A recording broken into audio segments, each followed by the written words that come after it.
बिस्मिल्लाहिर्रहमानिर्रहीम, अस्सलाम वालेकुम। मैं हूं राखिल हसन गोमन। नाज़रीन, दुनिया क्रिकेट और खास तौर पर भारतीय मीडिया के ऊपर जब भी सवाल किया जाता है कि वो कौन से खिलाड़ी हैं जो हर वक्त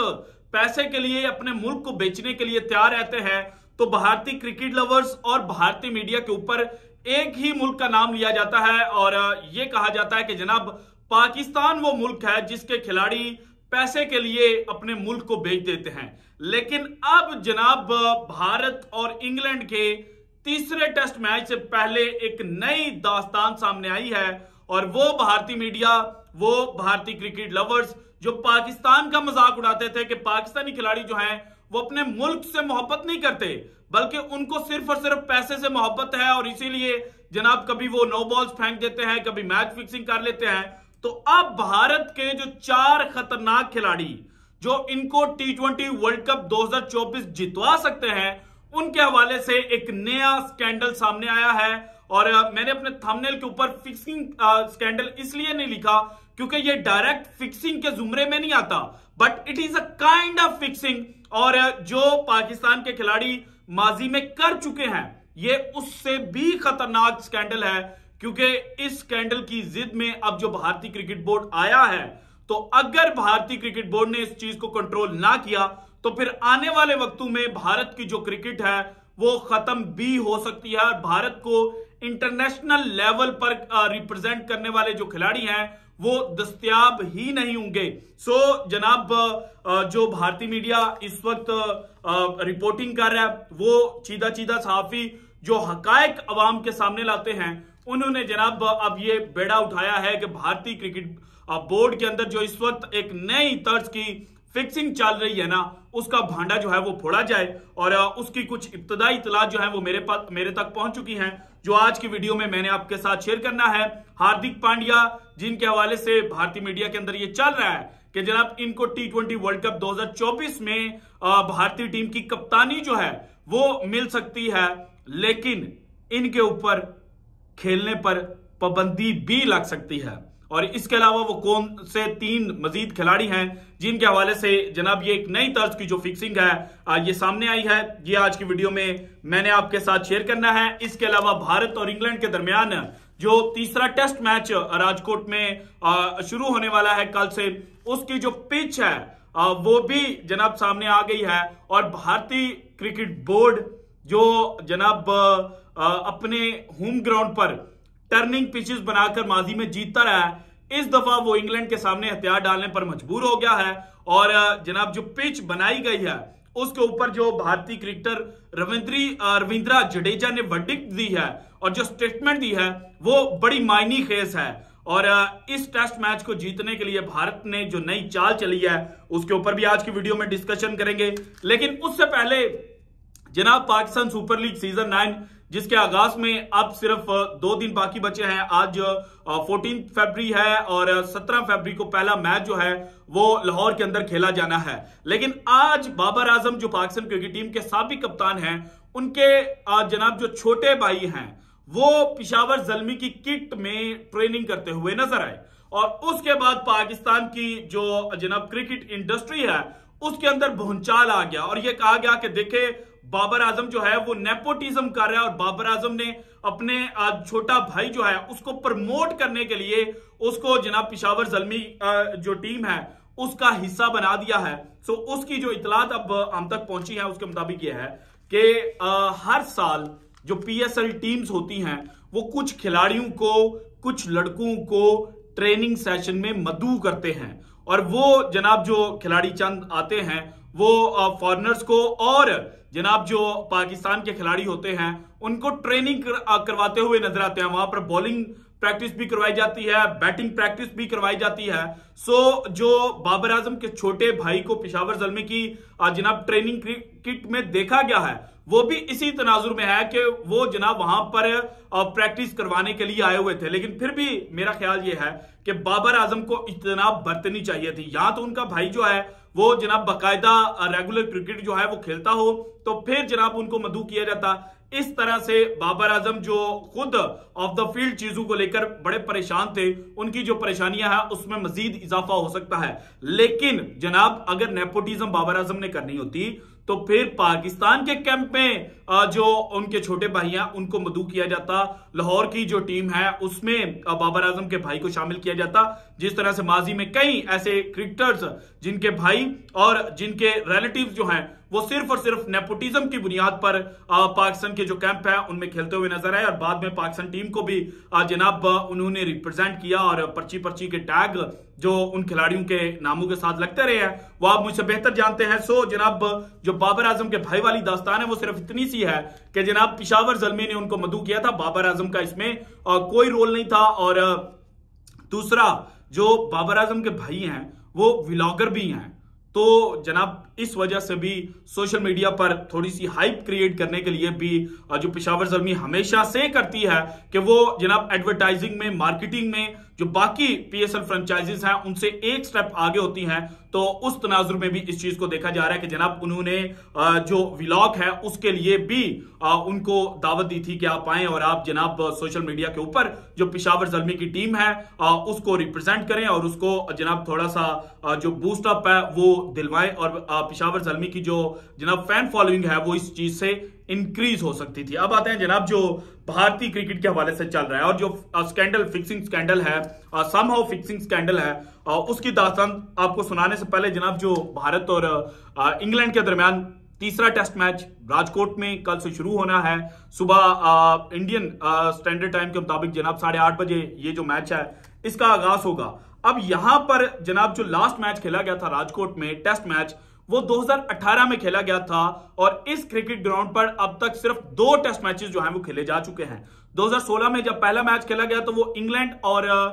इंडिया के दरमियान खेला गया और ये मैच जो था ये ड्रॉ हुआ था। इसमें जो अपर हैंड था, एक तो मैच ड्रॉ हो गया without any conclusion, without any result, लेकिन उस मैच के अंदर भी किसी ना किसी टीम को अपर हैंड जो है वो मिलता है। सो इस मैच के अंदर जो अपर हैंड था वो इंग्लैंड के पास था क्योंकि इंग्लैंड ने बैटिंग फर्स्ट करते हुए फर्स्ट इनिंग में 537 रन बोर्ड के ऊपर लगाए थे और भारत जनाब 537 को ट्रेल करते हुए 488 रन स्कोर कर पाया था और सेकंड इनिंग में 260 रन बनाकर जनाब 3 इंग्लिश खिलाड़ी आउट हुए थे और इनिंग जो है वो डिक्लेयर कर दी गई थी और भारत जनाब सेकंड इनिंग जो थी उसके अंदर 172 रन जो है वो स्कोर कर पाया था और 6 खिलाड़ी इनके आउट हुए थे और मैच जो है वो ड्रॉ हो गया था। जबकि इसके अलावा जो दूसरा मैच और आखिरी मैच इस ग्राउंड पर खेला गया था वो 2018 में इंडिया और वेस्ट इंडीज के खिलाफ था और इंडिया ने बैटिंग फर्स्ट की थी। बैटिंग फर्स्ट करते हुए 649 रन स्कोर किए थे, 9 खिलाड़ी इनके आउट हुए थे और इनिंग डिक्लेयर कर दी गई थी। जबकि वेस्ट इंडीज जनाब फर्स्ट इनिंग के अंदर 181 रन स्कोर कर पाए थे और सेकंड इनिंग में इनको फॉलो ऑन करना पड़ा था और सेकंड इनिंग में जनाब ये 196 रन सिर्फ स्कोर कर पाए थे और ये मैच जनाब जो भारत है उन्होंने एक इनिंग और 272 रन से जीत लिया था। लेकिन अब चूंकि जो भारत और इंग्लैंड के दरमियान 5 टेस्ट मैचेस की सीरीज चल रही है तो 2 मैचेस खेले जा चुके हैं। पहला मैच हैदराबाद में इंग्लैंड ने जीता, दूसरा मैच जनाब इंडिया ने जीता था वाइजैक के अंदर। सो अब ये तीसरा मैच है और इस मैच में अगर भारत हारता है तो फिर सीरीज चली जाएगी 2-1 के ऊपर और भारत जनाब सीरीज हारना नहीं चाहता क्योंकि अगर भारत ये सीरीज हार गया और भारत से भी ज्यादा जो भारतीय कप्तान रोहित शर्मा है वो जनाब होम ग्राउंड के ऊपर ये सीरीज हार गए तो फिर जनाब उनका जो क्रिकेटिंग कैरियर है वो खत्म भी हो सकता है और T20 वर्ल्ड कप 2024 में शायद जो रोहित शर्मा है वो इंडियन टीम को रिप्रेजेंट ना कर सके। सो इसलिए अब जनाब जो राजकोट की विकेट की तस्वीर सामने आई है उसको देखकर रविंद्र जडेजा ने यह स्टेटमेंट दिया है कि जनाब ये गुड विकेट है, यहां पर इनिशियली बॉल जो है वो टर्न नहीं होगी लेकिन फिर अचानक से